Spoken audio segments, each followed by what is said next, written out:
Thanks. So, roll call. Michael Yoakley is present. Senator Neil Anderson. Senator Bill Cunningham. Representative Mike Coffey. Here. Good morning, sir. Good morning. Representative Angie Guerrero Cuyar.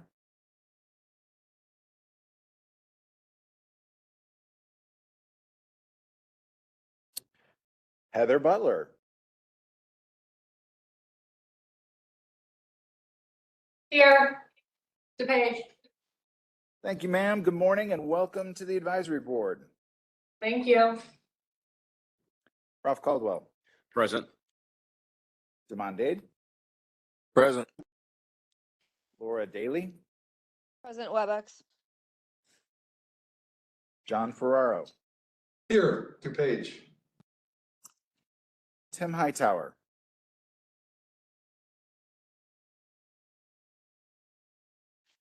Anthony Isla. Bill McCarty. Here. Sam McLaren. Present. Springfield. Randy Narrett. Present, Springfield. Dino Perdue.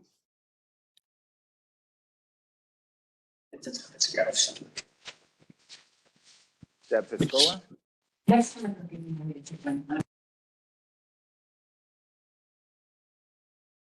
Carla Red.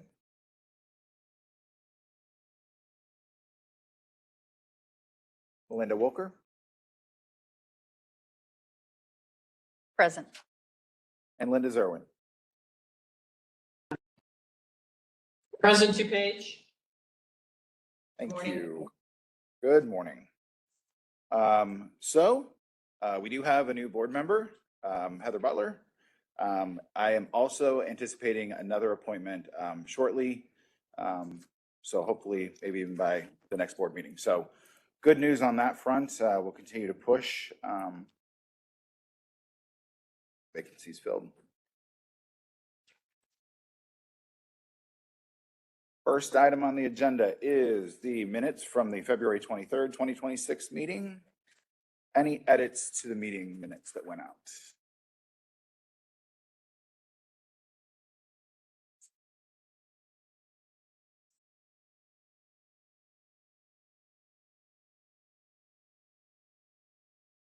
Quick edit, I believe. Deb Piscola, you're on now, correct? Sorry, just pop in. See if I can find her. Yes. He is here. Okay. No edits. Can I get a motion to approve our minutes? So moved, Ralph. Thank you, Ralph. Thank you, sir. All in favor of approving the minutes, please signify by saying aye. Aye. Aye. Any opposed? Minutes are approved. Next item on the agenda is the legislation that the list of legislation that I distributed prior to our last meeting are still the pieces that we're monitoring. I'm not aware of any additions to that list. Yeah, so unless there's anything else or if there's any discussion on the ones that were brought up from the last meeting.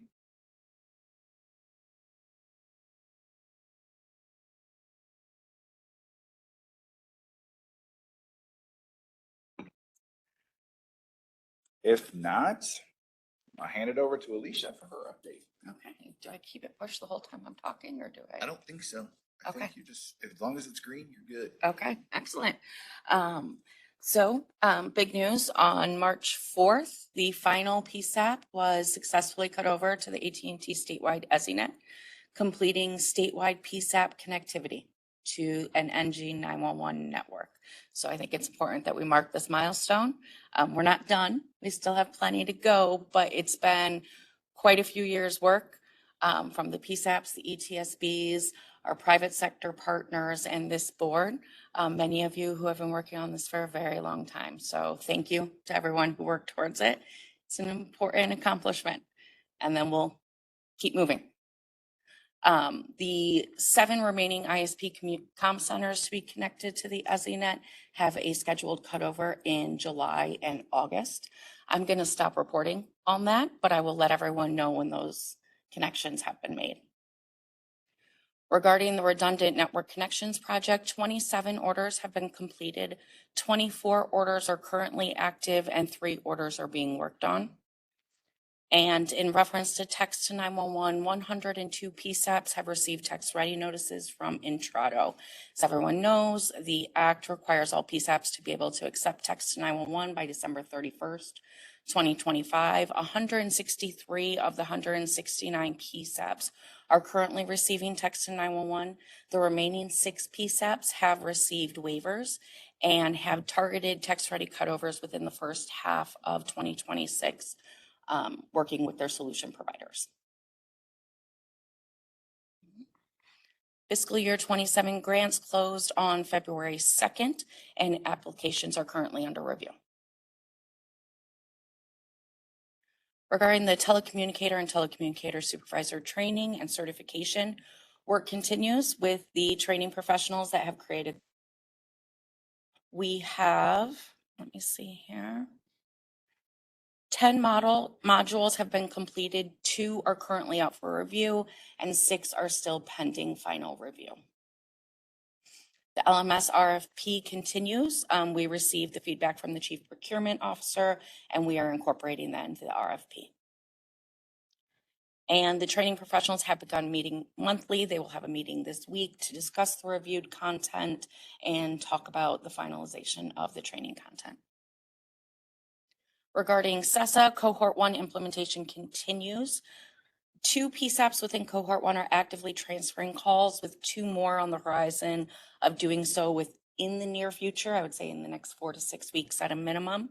The remainder of Cohort 1 are total response users, and they are awaiting a system upgrade to begin transferring calls. Cohort 2 is currently in implementation. They are focusing on staff completing training and beginning the system and procedural changes they need to start transferring calls. Cohort 2 is 22 PSAPs, all of which are priority users. And looking ahead, Cohort 3 will include PSAPs that utilize priority dispatch. From there will be cohorts 4, 5, and 6 to incorporate the remaining of the 169 PSAPs.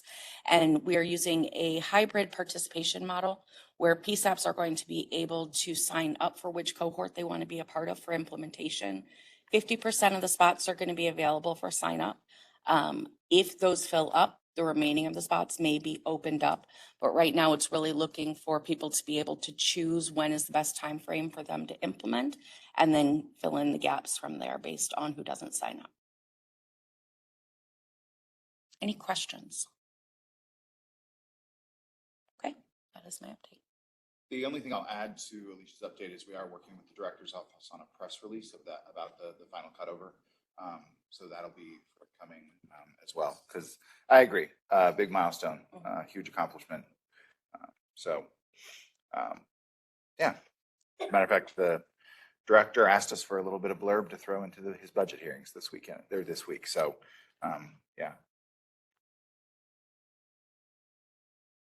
If there's no questions for Alicia, our partners from ISI are here to give us a little update. So I will turn the floor over. Gentlemen, there's a mic right there, so everyone on the WebEx and up into page can hear you.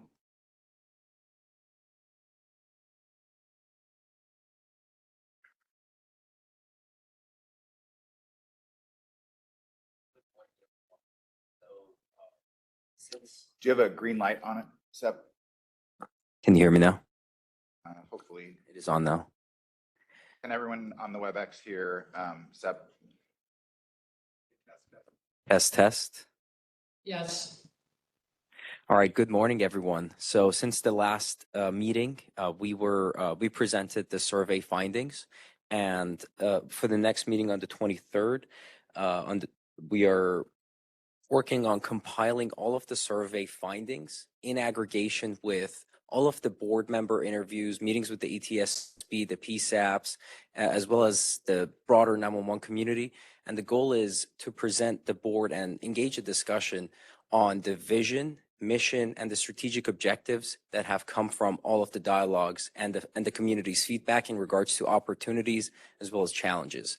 So that would be a dialogue that the board can vote on. What is going to be the mission? We will provide you with a variety of different options most with the board, and then there can be a vote, and the strategic objectives will follow after the mission and the vision. That way, the strategic plan is starting to be built out piece by piece. Are there any questions that we can answer?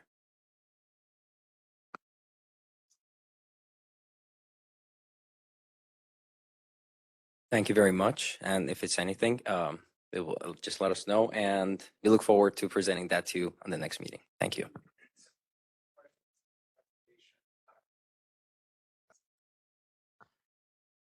I'll just repeat the question. Do we have any questions in regards to the last presentation, which was on the survey results?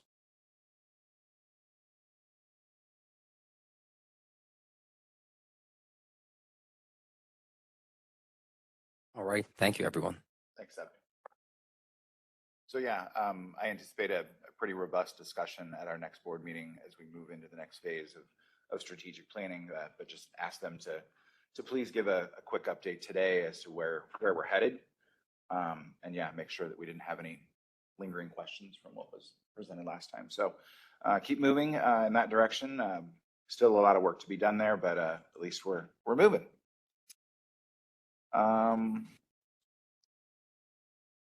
Couple of items under old business. The first being I distributed an updated draft of the annual report.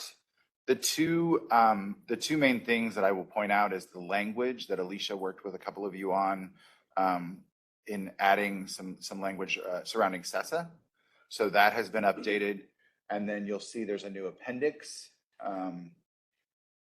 to the document, hopefully capturing what we discussed at the last meeting. So I will open it up for any discussion on the report in its entirety, but anything specific to those two additions that we've made.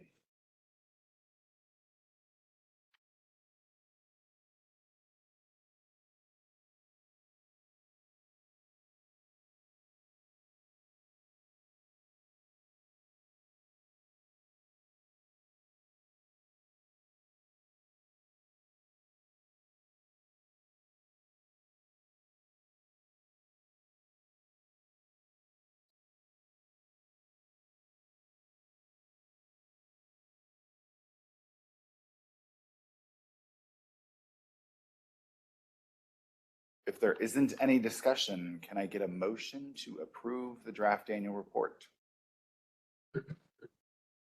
Chairman, Yes. Heather Butler. Question, when I reviewed it, I didn't see any mention of the Crow report in here. And I looked back at last year's report and there was a statement in last year's that it was in progress and would be reported on in this year's. So I believe something maybe needs to be included in there. Okay.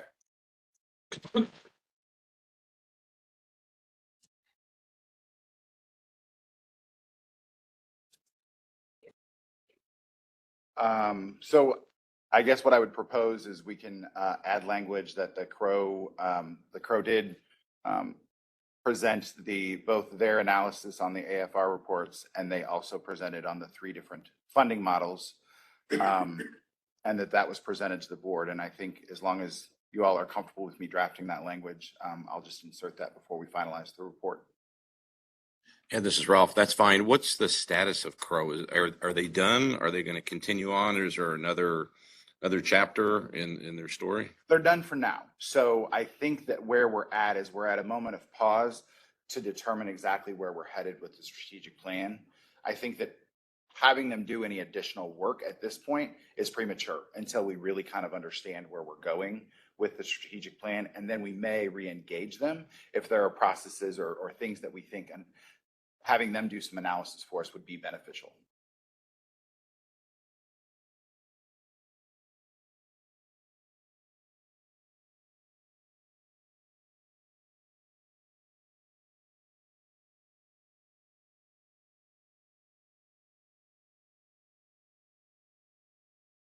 I'm comfortable, this is Ralph again, comfortable with what you said. How do you want this motion then? I guess we'll do a motion to approve the report pending the addition of the outcome of the Crow work that was done. So moved, Ralph. Thanks, Ralph. Second, John Ferraro. Thanks, John. All right. Michael Yoakley is a yes. Heather Butler,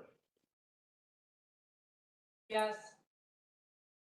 Ralph Caldwell, Yes. Simon Dade, Yes. John Ferraro, Yes. Bill McCarty, Yes. Sam McLaren. Yes. Make sure Carla didn't hop on here. No. Melinda Woker Yes. and Linda Zerwin. Yes. Great. We'll get that added, and then I also will, I'll make sure that I send the version out that is finalized prior to our next meeting. But appreciate everyone's input and feedback on that. We've got our lead time with the print shop. We needed to get that approved today, so I appreciate you all working with me on that.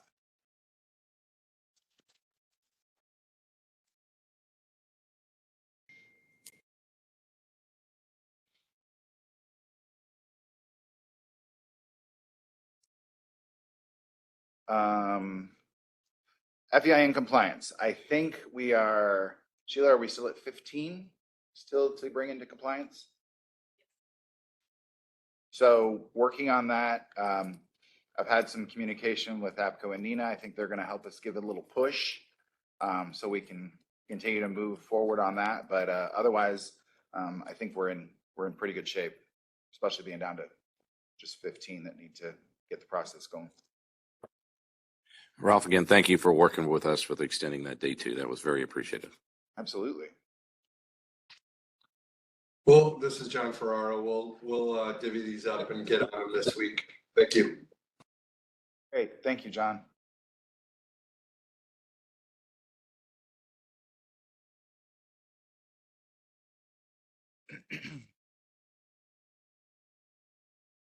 Are there other items of old business that the board wishes to discuss?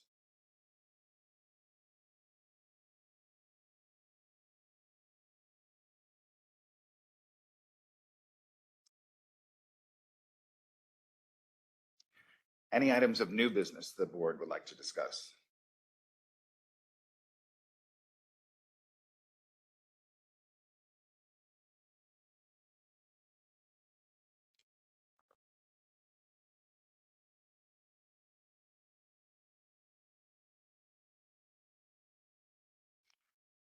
I will open the floor for public comment.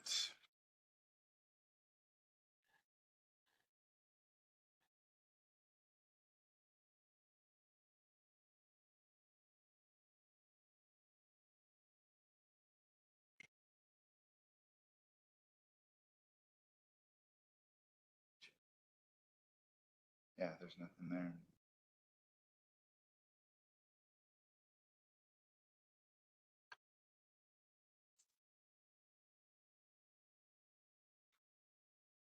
Well, it's going to be a short one today.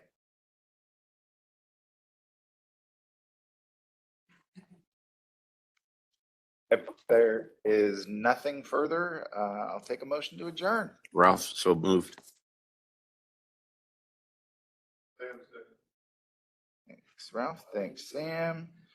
All in favor of adjournment, please signify by saying aye. Aye. Aye. Aye. Any opposed? We are adjourned. That might be the record. I'll have to go back and look. Okay.